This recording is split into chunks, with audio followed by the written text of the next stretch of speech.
Bismillahirrahmanirrahim. Assalamualaikum warahmatullahi wabarakatuh. Waalaikumsalam warahmatullahi wabarakatuh. Selamat pagi, salam sejahtera untuk kita semua. Alhamdulillah masih diberi kesehatan kesempatan untuk melaksanakan perkuliahan kita pada pagi hari ini. Seperti biasa, sebelum kita mulai, kita berdoa dulu ya. Siapa Aryo yang memimpin kita berdoa pada pagi hari ini? Nanda.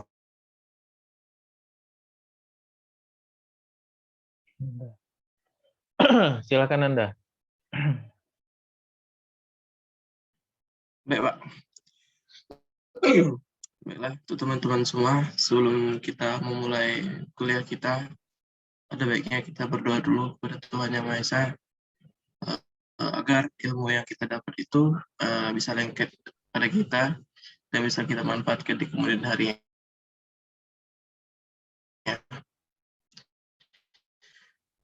Agama masing-masing, berdoa mulai.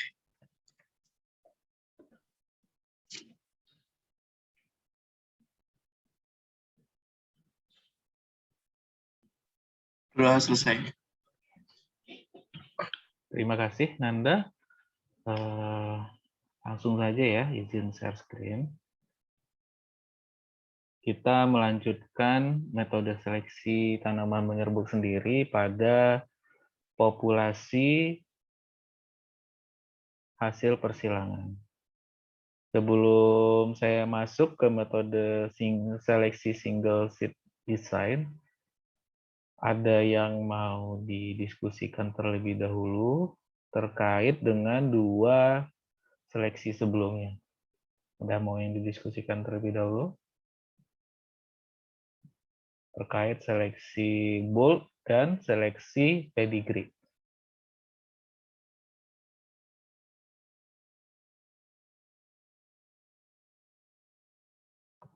Tidak, Surya, Pak. Tidak, Pak. Oke. Kalau di sini ada apa namanya? Ini ada tanaman timun, ya. Timun, misalkan heritabilitasnya tinggi, lebih cocok seleksi pedigree atau bulk. Siapa bisa jawab? Misalnya timun itu nilai heritabilitasnya tinggi, lebih cocok bulk atau pedigree.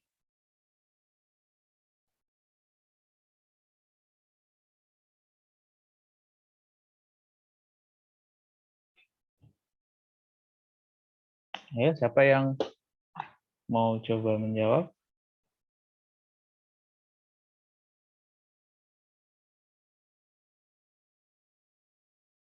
Saya ada tanaman timun nih, habis itu tahu nilai heritabilitasnya tinggi, lebih cocok bulk atau single seed design. Lebih cocok bulk atau pedigree.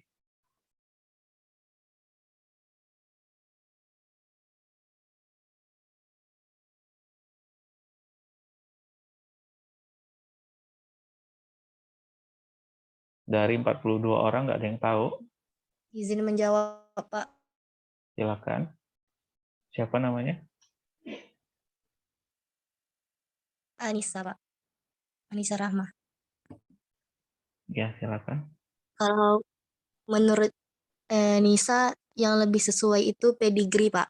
Alasannya karena kalau seleksi bulk itu dia prinsip dasarnya tuh sesuai untuk heritabilitas yang rendah hingga sedang. Kalau tinggi ke pedigree. Terima kasih. Oke, ya.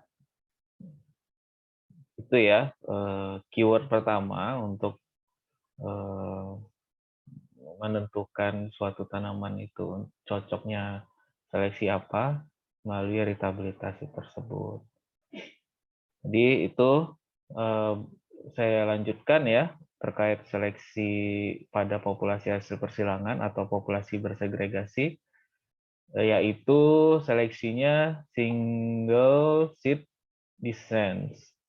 Jadi memang kalau secara ini ya kita bahasa Indonesia kan berarti dia satu biji yang dilanjutkan. Ya, ini populasi awal adalah hasil hibridisasi antara dua tetua, lalu dapat F1, F1-nya dibiarkan menyerbuk sendiri, didapatkan populasi yang bersegregasi. Prinsip seleksinya, dia memilih individu tanaman yang dianggap baik, individu ya kata kuncinya. Jadi kalau single seed descent, dia memilih individu tanaman yang dianggap baik. Setiap tanaman terpilih ditanam hanya satu biji untuk mendapatkan satu tanaman pada generasi berikutnya. Nah, di sini letak ininya ya, perbedaan. Kalau individu yang dianggap baik kan pedigree juga gitu kan, dipilih yang baik. Tapi kalau pedigree kan langsung ditanam dalam plot atau per baris. Nah, bedanya single seed design ini, satu individu terpilih ini nanti hanya ditanam satu biji pada generasi berikutnya. Nah, ini keyword untuk single seed design. Lalu tidak memerlukan pencatatan yang intensif, jadi metodenya sangat sederhana dan ekonomis. Jadi pilih satu tanaman yang bagus, tanam satu biji. Akan lebih mudah dilakukan untuk tanaman yang jumlah biji per tanamannya sangat banyak. Ya, tapi tidak menutup kemungkinan ya, misalkan kita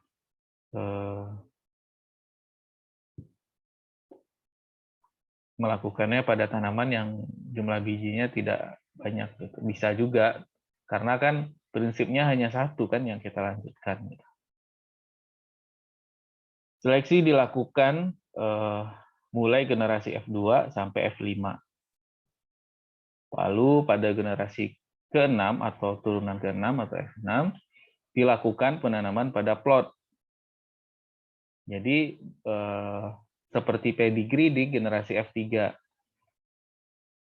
Nah, sedangkan di single seed design dia di F6 baru ditanam banyak, bukan satu single seed design hanya sampai sini ya.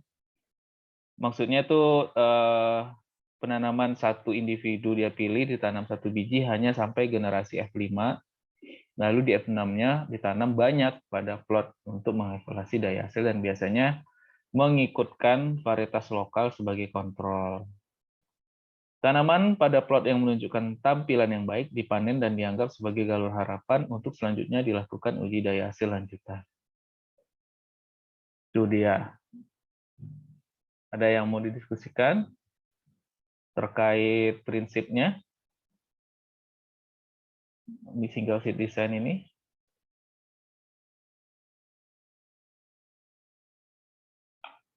Sangat mudah dipahami ya sebenarnya kan, nggak terlalu sulit. Ya intinya kalau dia single seed design, memilih satu individu, dilanjutkan hanya satu biji ke generasi selanjutnya, tapi itu hanya dilakukan sampai F5.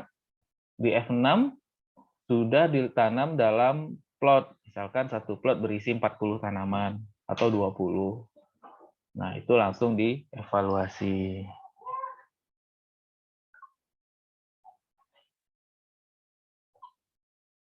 Nah, kalau dari hasil evaluasi itu tanaman pada plot itu baik, menunjukkan penampilan yang bagus, hasilnya bagus. Nah, dia kita pilih sebagai galur harapan, nanti dilakukan uji daya hasil lanjutan.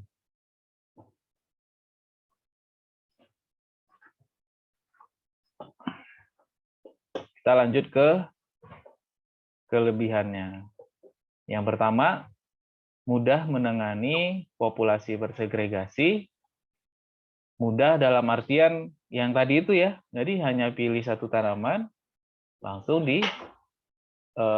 satu tanaman terpilih tadi dipanen, Lalu ambil 1 biji saja cukup, dilanjutkan ke generasi selanjutnya. Makanya di sini kelebihannya mudah menangani populasi bersegregasi. Lalu memerlukan lebih sedikit lahan karena tanaman yang ditanam tunggal. Waktu lebih singkat dalam membentuk galur. Pencatatan dan pengamatan lebih sederhana dibandingkan metode pedigree, lalu sesuai untuk rumah, kaca, dan off-season nurseries.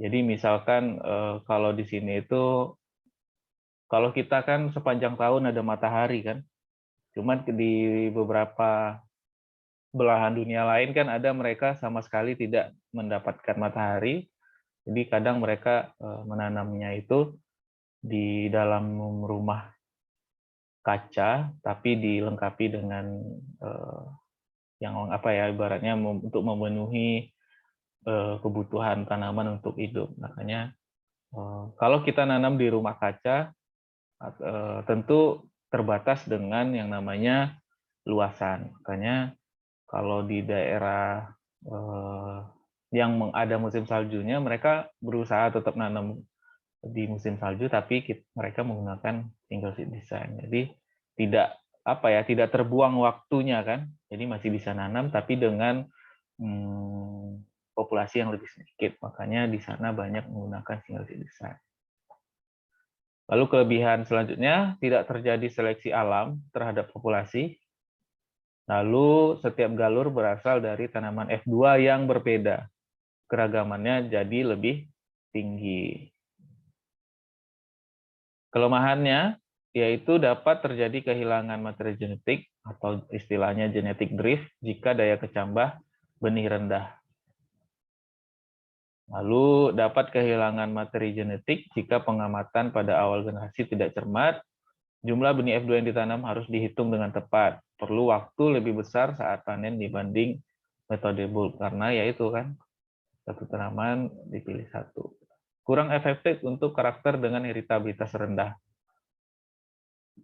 Jadi mau nggak mau kalau mau menggunakan metode single seed design ini, kita tanaman yang kita seleksi itu harus memiliki heritabilitas yang tinggi. Ya kalau sedang masih kalah. Identitas tanaman unggul dari F2 tidak diketahui. Kenapa? Saya ada pertanyaan nih. Kenapa metode single seed design ini dapat terjadi kehilangan materi genetik jika daya kecambah benihnya rendah? Ada yang bisa bantu menjelaskan yang pertama ini? Karena kenapa?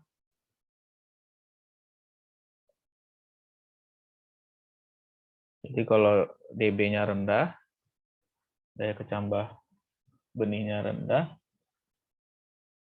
nanti akan terjadi kehilangan materi genetik atau genetic drift. Ada yang bisa bantu menjelaskan maksudnya?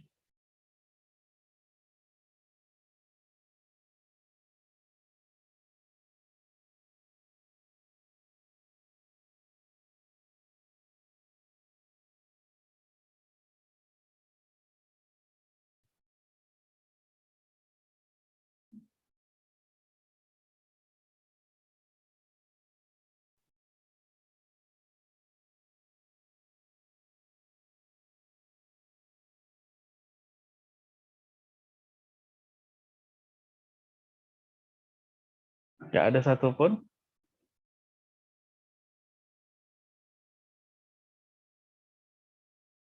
Belum bisa, Pak. Belum bisa.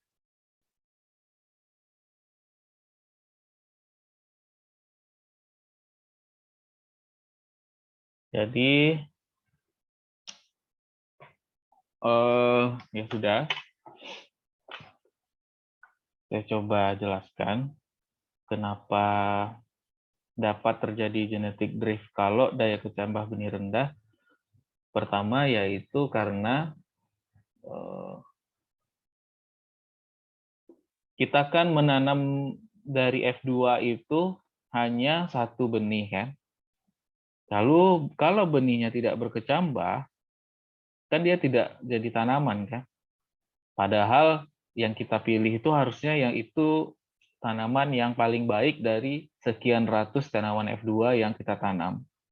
Kalau dia tidak tumbuh karena daya kecambah benihnya rendah, kita kehilangan materi genetik yang bagus itu. Sementara kalau di pedigree karena ditanamnya langsung per plot, misalkan daya kecambah benihnya rendah, minimal kan dari 20 ataupun dari 40, minimal kan ada yang tumbuh lah nanti gitu. Nah, sementara kalau single seed design karena hanya satu yang ditanam, ya udah kalau ketika itu tidak tumbuh, kita nggak dapat melanjutkan tanaman F2-nya tersebut. Gitu. Padahal di F2 nih udah paling bagus kan, misalkan kita nanam tadi misalkan tomat, dia buahnya besar-besar, lalu lebat, apa namanya, daging buahnya juga tebal gitu kan. Tapi ketika ditanam ternyata tidak tumbuh karena hanya satu benih. Jadi kita kehilangan F2 yang kita anggap baik tadi gitu. Kira-kira paham nggak maksud saya itu kalau saya cerita seperti itu? Paham, Kak. Izin bertanya, Pak? Iya, silakan. Siapa tuh? Nanda, Pak. Iya, Nanda, silakan. Berarti maksudnya itu kalau misalnya di F2 itu yang benih yang kita pilih itu gagal atau benih kecambah rendah, berarti itu sudah berarti gagal pengamatan yang dilakukan, Pak? Bukan pengamatannya yang gagal, tapi kan F2 nih, kan bagus, kita anggap bagus nih, enggak. Lalu kita ambil benihnya kan, itu kan benih F3, ya, kan benih F3. Tapi kan di sini metodenya single seed design. Jadi F3 yang kita mau tanam itu hanya satu benihnya gitu. Kita tanam satu gitu. Nah, kan dia tidak berkecambah, daya kecambahnya rendah. Jadi dia kan tidak tumbuh. Makanya yang F2 yang kita amatin, bagus nih, keren nih, produksinya tinggi nih. Tapi karena di F3 tidak tumbuh, tentu kan kita tidak melanjutkan sampai F6, F7, F8 kan? Karena di F3 udah nggak tumbuh gitu. Makanya kita sebenarnya bukan kehilangan apa ya yang kita anggap kita gagal dalam menyeleksi, bukan, tapi memang karena BB-nya rendah, tidak bisa kita lanjutkan F3, F4, F5-nya sampai F6, F7, F8 gitu. Gitu, Nda. Baik, Pak. Terima kasih, Pak. Ayo. Oke, saya rasa cukup jelas ya. Mudah-mudahan kalau dengar istilah genetic drift itu udah nggak ini lagi gitu. Kehilangannya itu di mana gitu. Kehilangannya yang saya jelaskan tadi itu. Bukan berarti di F2 kita gagal memilih, tapi lebih ke tidak bisa melanjutkan ke generasi selanjutnya. Bagaimana single seed design? Jelas ya? Jelas, Pak. Jelas, Pak. Oke, saya lanjutkan ke seleksi backcross. Prinsipnya, kalau seleksi backcross, yaitu menghilangkan dua tetua yang mempunyai masing-masing kelemahan dan kelebihan. Tujuannya mentransfer sifat tetua donor, sering dianggap atau dilambangkan B besar, kepada tetua recurrent, yaitu sering dilambangkan dengan A besar. Lalu F1 hasil persilangan A silang B dikawinkan dengan induk donor. Di sini donor adalah B besar untuk menghasilkan B cross 1. Ya, kalau tulisannya BC berarti B cross 1. Selanjutnya, keturunan B cross 1 dikawinkan lagi dengan tetua donor, berarti yang B ya, untuk menghasilkan B cross 2. Persilangan B cross ini dilakukan sampai B cross 4 atau B cross 5.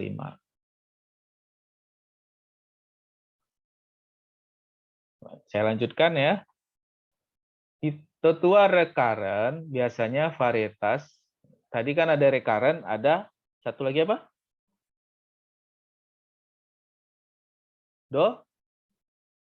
Donor. Nah, kalau recurrent ini biasanya varietas berpotensi hasil tinggi tapi mempunyai kelemahan. Kelemahannya apa ya? Misalkan ya, dia rentan hama penyakit, lalu misalkan dia mudah rebah karena diameter batangnya kecil gitu kan, atau mungkin tanamannya terlalu tinggi, lalu mutu hasilnya rendah. Jadi dia memang tinggi, tapi ternyata kualitasnya tidak sebagus yang lain. Lalu tetua donor, recurrent jelas ya, dia sebenarnya varietas yang sudah ada, hasilnya tinggi, tapi banyak kekurangannya. Misalkan rentan hama penyakit, mudah rebah, mutu hasilnya, dan lain-lain lah. Apapun lah itu kan.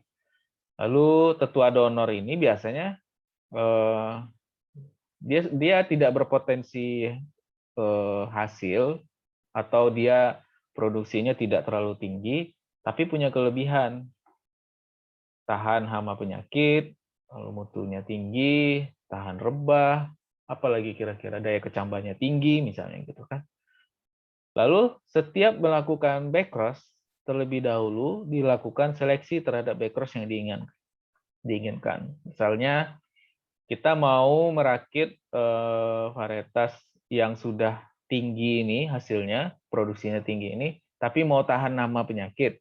Jadi backcross-nya itu dicek lagi dia tahan hama atau tidak. Jadi habis backcross ditanam, dicek tahan apa enggak. Kalau tahan itu yang dilanjutkan, kalau tidak ya dibuang aja gitu. Nah, ini terkait peluangnya ya, persentase gen tetua yang masuk ke masing-masing generasi. Jadi kalau dari sini bisa kita hitung atau kita duga jumlah silang balik yang diperlukan untuk mengembalikan proporsi gen tetua recurrent. Jadi kalau F1 tentu kan setengah induk recurrent-nya, setengah lagi dari donornya. Lalu F1 ini di backcross ke mana? Ke recurrent atau ke donor menurut kalian?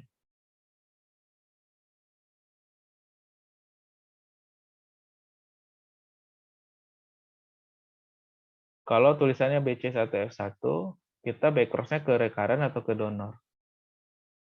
Ke donor, Pak. Kenapa ke donor? Siapa tuh jawab tuh? Karena apa? Lambang tetua donor tadi B. Ya nggak, Pak? Nggak apa-apa kalau kamu berpendapat seperti itu, nggak apa-apa. Siapa sih namanya nih? Lutfia, Pak. Lutfia. Karena donor dilambangkan B, karena di sini ada huruf B, dianggap backcross-nya ke B gitu. Padahal kan BC ini tadi saya jelaskan apa? Backcross, nggak ada hubungannya sama ini. Jadi jawabannya bukan ke donor, tapi recurrent. Kan kita tujuannya memperbaiki yang potensi hasil masih tinggi, tapi membawa sifat tahan terhadap hama penyakit. Makanya backcross-nya itu ke recurrent. Makanya angkanya jadi 75 kan? Coba lihat ini. Di BC1F1 ini, 25 dari donor ini pindah ke recurrent. Makanya donor di BC1F1 tinggal 25%. Persentase recurrent-nya naik jadi 25. Begitu terus selanjutnya sampai BC5F1. Jadi kalau untuk menduga backcross ke 10 misalnya, berapa persentasenya? Siapa yang bisa hitung? Ini kan nilainya 98,4375. Nah, pertanyaan saya, kalau backcross ke 10 gitu, berapa angkanya nih? Siapa yang bisa hitung? Yang jago matematikanya.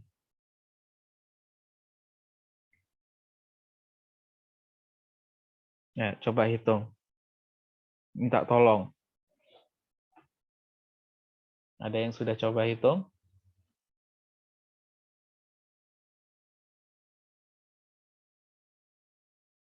Berapa? Pakai kalkulator atau pakai HP atau apa, terserah.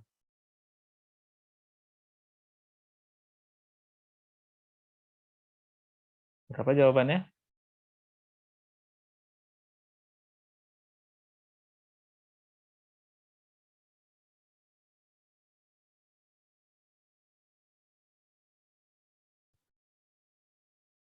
Gak ada yang nyari?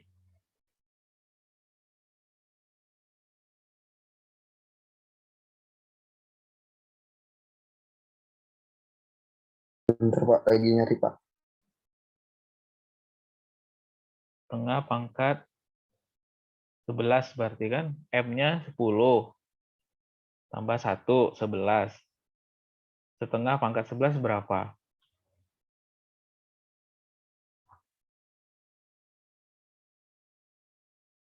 1,66, Mbak.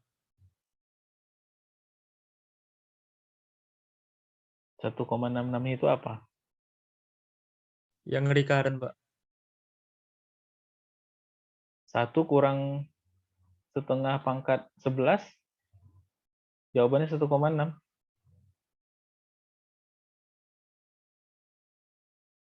Dia harusnya naik terus nih. Dari 87, 93, 96, 98, bisa jadi 99 atau 98, berapa gitu.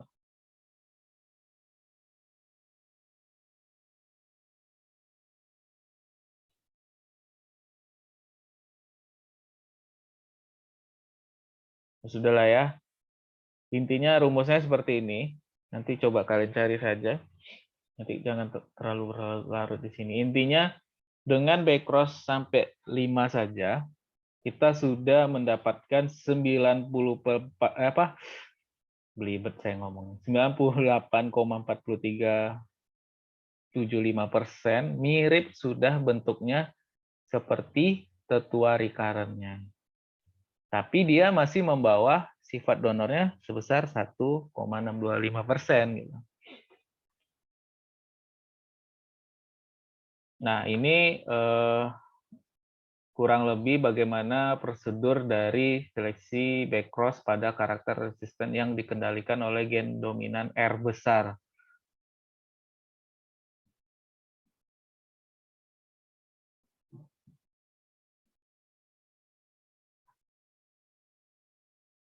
Jadi kalau resisten itu dikendalikan oleh R besar,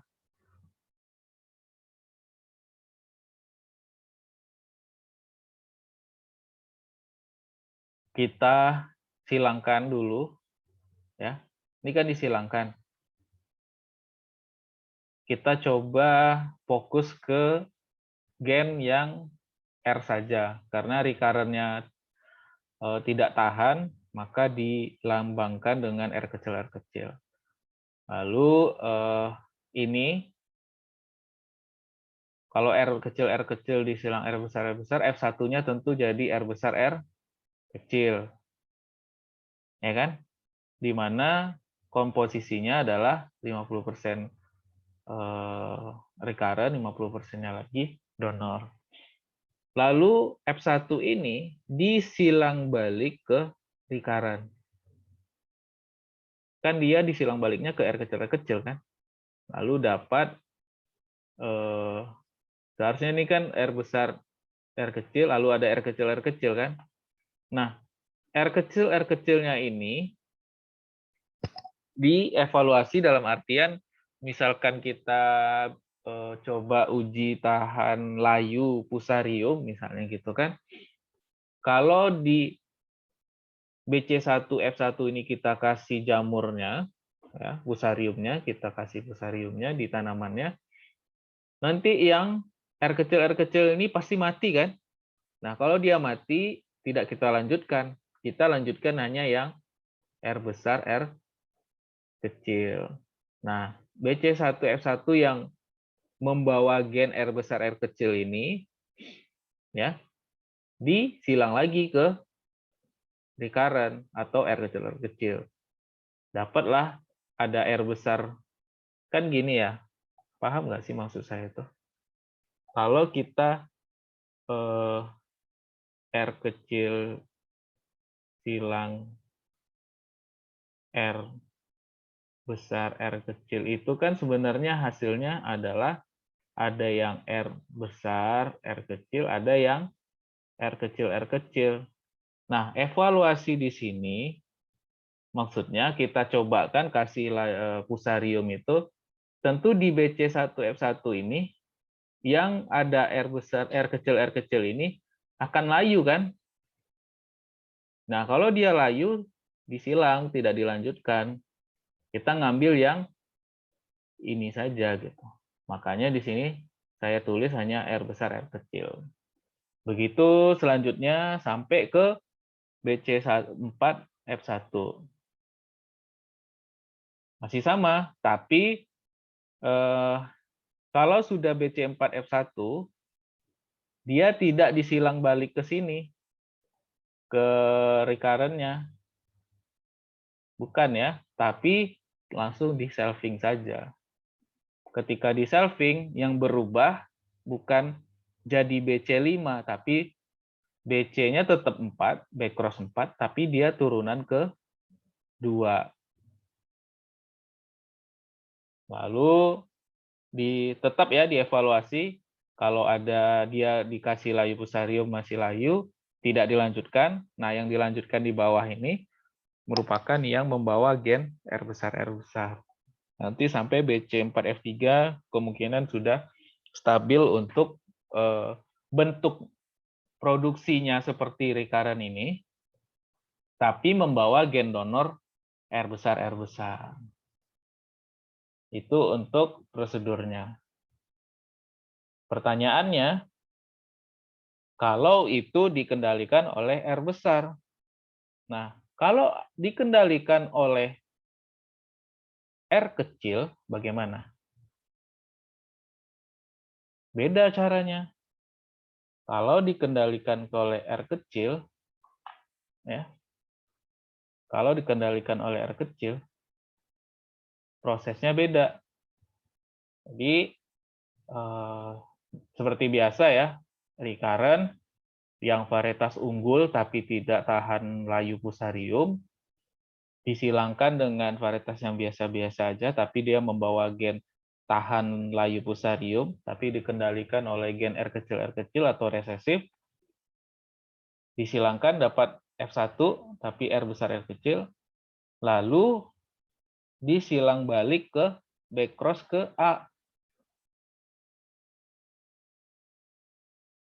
Ini salah nih saya nih, ini harusnya R besar ya.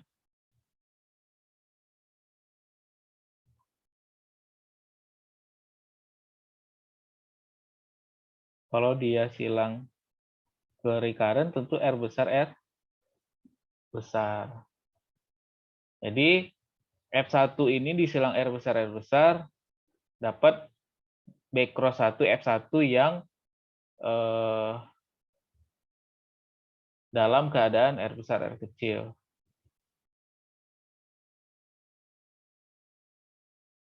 Kalau R besar disilang R besar R kecil, apa hasilnya turunannya?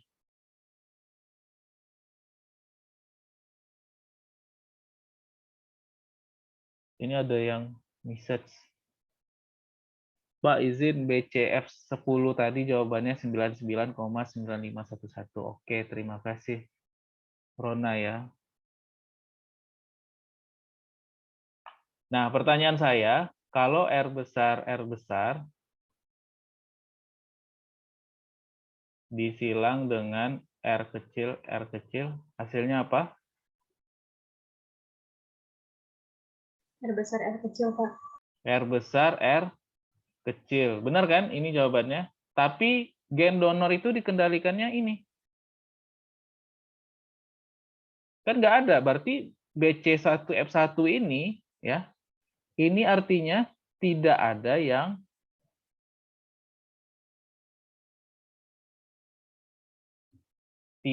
yang tahan layu pusarium.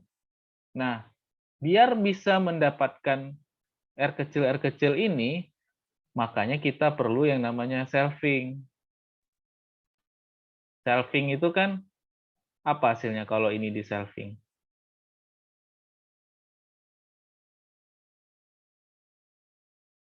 Ini kalau di selfing hasilnya apa? R besar, R kecil.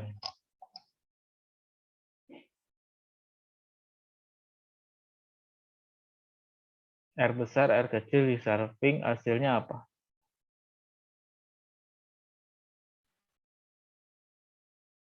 Sama kan? Seperti R besar, R kecil dikali R besar, R kecil kan?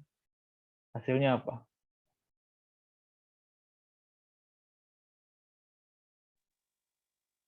R besar, R besar, R besar, R besar, lalu R besar, R kecil, R kecil, R besar, R kecil, R kecil, R kecil. Nah, ketika di sini belum ada R kecil, lalu di selfing, maka baru keluar ini kan. Nah, yang ini dievaluasi, yang dilanjutkan hanya yang ini saja. Yang ini tidak perlu dilanjutkan. Yang R kecil yang terpilih di sini disilang balik lagi ke recurrent. Baru dapat BC2 F1. Lalu lakukan hal yang sama seperti tadi di selfing, jadi BC2 F2, disilang balik lagi ke sini, dapat BC3 F1. Di selfing lagi, jadi BC3 F2, disilang balik lagi ke sini, dapat BC4, kalau sudah BC4, kita tinggal selfing saja, sampai mendapatkan yang panennya seperti ini, tapi membawa layu fusariumnya seperti ini. Kurang lebih nanti didapatkan ketika sudah di backcross 4 kali, tapi di selfing atau di di selfing sampai 3 atau mungkin bisa jadi BC4 F4. Barulah didapatkan varietas yang mirip dengan recurrent performanya, tapi membawa satu gen donor dari tetua donornya. Itu yang terkait backcross. Ada yang mau didiskusikan terkait dua backcross ini? Ada yang gen resesifnya R besar, ada yang gen donornya dalam keadaan R kecil. Beda ya. Kalau yang R besar tidak perlu backcross di sini. Sementara kalau yang dikendalikan oleh R kecil diperlukan backcross. Jawabannya yang ini tadi. Karena ketika di backcross dia belum menghasilkan R kecil. Biar keluar R kecilnya kita selfing dulu, baru keluar R kecilnya. Sampai di sini paham? Ada yang mau didiskusikan? Izin Pak, Siapa itu? Anissa. Berarti Pak, perbedaannya tuh tadi cuman di bagian servingnya aja Pak. Berarti Ya. yang kedua ini harus di serving dulu gitu. Ya, harus di selfing dulu biar R kecilnya keluar. Karena kan kalau masih BC1F1 dia 100% R besar R kecil kan? Iya Pak. Nah, biar keluar R kecil ini, R besar R kecil ini harus di selfing dulu biar keluar ini. Siapa itu yang nanya? Anissa apa? Anissa ada banyak di sini kayaknya. Anissa Rahma. Anissa Rahma. Oke. Bedanya di situ Anissa.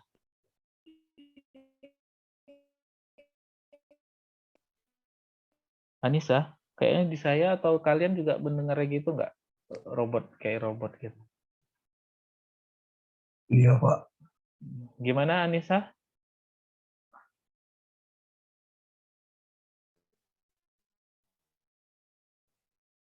Cukup mengerti ya? Ada yang mau didiskusikan lagi? Udah Pak. Oke. Yang lain? Ini jam 9. Yang lain ada yang mau didiskusikan?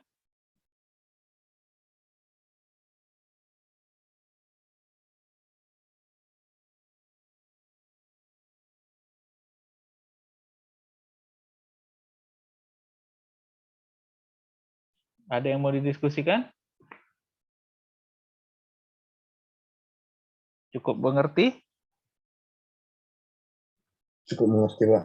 Oke, kalau cukup mengerti, metode seleksi tanaman menyerbuk sendiri, populasi hasil persilangan atau populasi bersegregasi itu ada 4. Satu apa? Seleksi?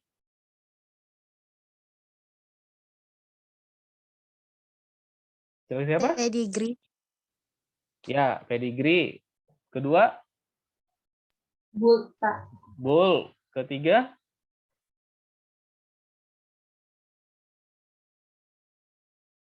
Single seed descent. Single seed design. Keempat? Seleksi backcross. Backcross. Oke, sampai sini kalian saya anggap paham. Di sini praktikumnya dibagi berapa kelompok kemarin?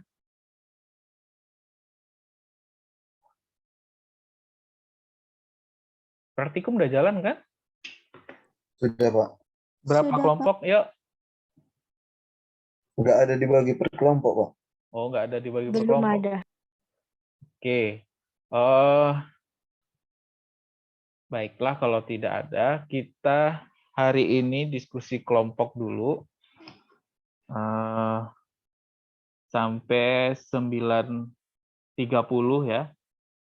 Saya akan bagi kalian ke dalam breakout room, karena di sini ada 43. Saya bagi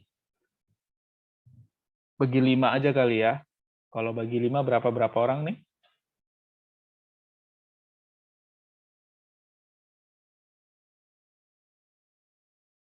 Delapan ya? Ada yang 8, ada yang 9 ya? Betul ya? Nanti saya bagi kalian, silakan catat dulu ya. Catat dulu, nanti ada 5 topik yang harus kalian diskusikan.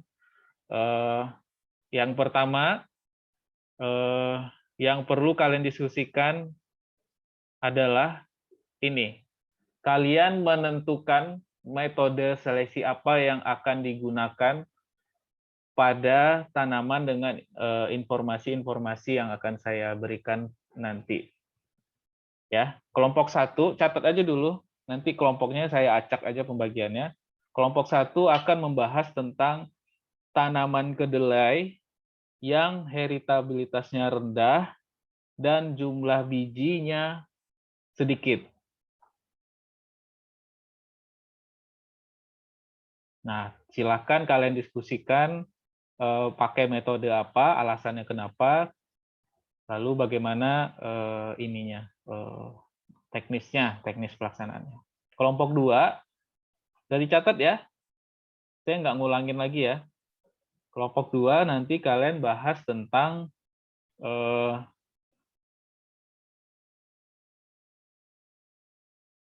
tanaman timun, ya, heritabilitasnya rendah, jumlah bijinya banyak.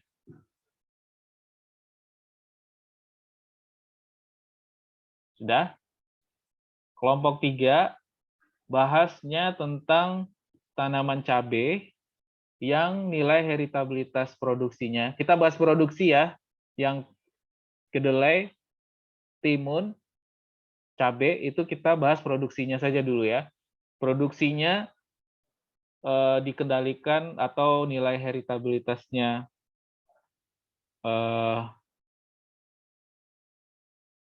tinggi, jumlah bijinya banyak.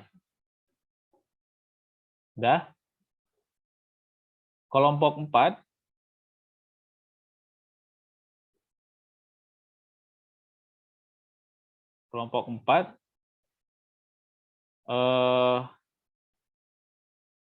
layu apa ya bagusnya ya? Tanaman padi, ya, tanaman padi yang kelompok 4 itu ingin merakit varietas tanaman padi di mana ketahanan terhadap serangan hama wereng coklat itu dikendalikan oleh gen dominan. Sementara yang kelompok 5 membahas tentang apa lagi ya tanamannya?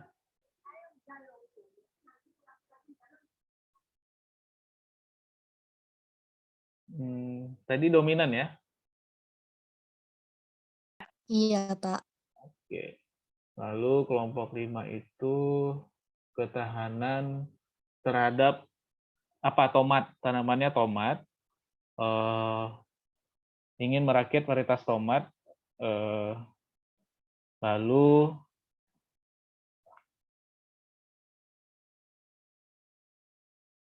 merakit varietas tomat yang tahan layu bakteri, layu yang disebabkan oleh bakteri dikendalikan oleh gen resesi. Sudah ya. Mungkin saya stop record dulu.